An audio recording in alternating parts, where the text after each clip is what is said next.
సుకుమార్ ఇంట్లో రెండవ రోజు ఐటీ సోదాలు కొనసాగుతున్నాయి. అటు పుష్ప 2 నిర్మాతలు రవిశంకర్, నవీన్, చెర్రీ, అభిషేక్ అగర్వాల్ నివాసాల్లో మూడవ రోజు రైడ్స్ జరుగుతున్నాయి. దిల్ రాజు కుటుంబ సభ్యుల ఇళ్లతో పాటు సినిమాలకు ఫైనాన్స్ ఇచ్చిన కంపెనీల్లో అధికారులు సోదాలు చేస్తున్నారు. సంక్రాంతికి రిలీజ్ అయిన సినిమాల కలెక్షన్లపై ఆరా తీస్తున్నారు.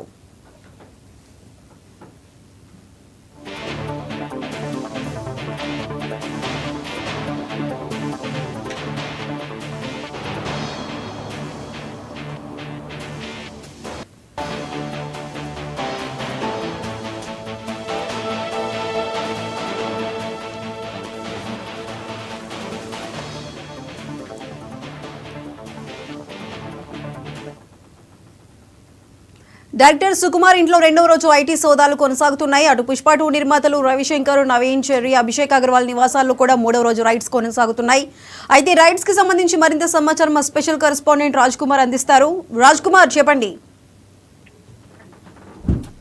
సాయిసుగా ఏదైతే ఐటీ రేస్ గత 3 రోజుల నుంచి కూడా అటు సంక్రాంతికి రిలీజ్ అయినటువంటి సినిమాల కలెక్షన్లపై కూడా పూర్తిగా మొత్తం అక్కడి నుంచి తీస్తున్నారు. అంటే ఒకటొకరు అంటే వీళ్ళు పన్ను కట్టకపోవడంతో ఇదంతా కూడా వీరందరిపై కూడా చేయడం జరిగింది. దీనికి సంబంధించి ఇప్పటికే మైత్రి మూవీస్ తక్కువ నిర్మాతలైనటువంటి దిల్ రాజు నివాసంలో సోదాలు చేయడం జరిగింది. డైరెక్టర్ సుకుమార్ ఇంట్లో కూడా రెండో రోజు సంబంధించి సుకుమార్ ఇంట్లో కూడా చేయడం జరిగింది. చెర్రీ, అభిషేక్ అగర్వాల్ సంబంధించినటువంటి నివాసాలలో చేయడం జరిగింది. దిల్ రాజు సంబంధించినటువంటి వారి బంధువుల ఇళ్లలో కూడా చేయడం,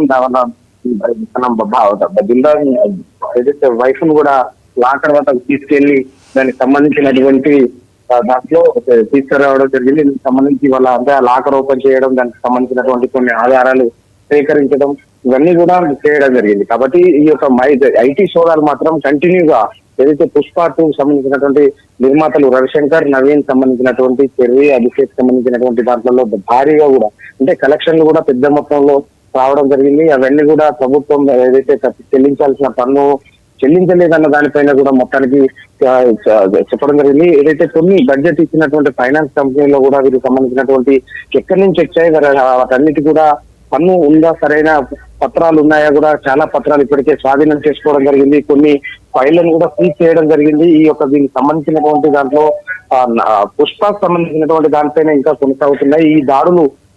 పూర్తి స్థాయిలో అంటే లెక్కలు వచ్చే వరకు కూడా వాటిని ఆధారాలు సేకరించే పనిలో మాత్రం ఐటీ అధికారులు పడడం జరిగింది. మొదటి వేకోజాం నుంచి కూడా సంక్రాంతికి సంబంధించినటువంటి సినిమాలకు సంబంధించి అంటే భారీ బడ్జెట్ సినిమాలకు సంబంధించినటువంటి మూవీస్ అన్నిటికీ కూడా దిల్ రాజే వ్యవహరించడం, దీనికి సంబంధించినటువంటి దాంట్లో ఒకటొకరు తప్పకుండా ఉన్నాయని కూడా ఈ సినీ ప్రముఖుల పైన కూడా ఇంకా మైత్రి మూవీస్ కావచ్చు సంబంధించినటువంటి దాంట్లో అన్నిటిపైన కూడా ఐటీ అధికారులు మాత్రం దాడులు చేస్తా ఉన్నటువంటి పరిస్థితి. కానీ వీరి వద్ద నుంచి వారందరి వద్ద నుంచి కొన్ని కీలకమైన పత్రాలు సేకరించడం జరిగింది. అయితే పన్ను చెల్లింపులో కొంచెం అవకతవకలు ఉన్నట్టు కూడా తెలుస్తా ఉంది. ఇవన్నీ కూడా రాబట్టే ప్రయత్నం చేస్తున్నారు.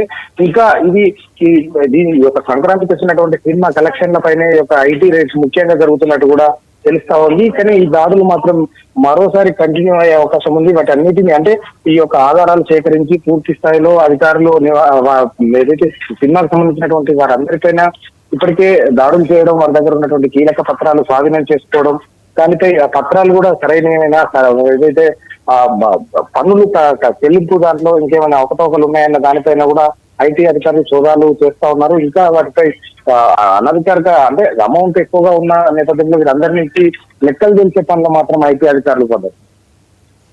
Right Raj Kumar, thank you.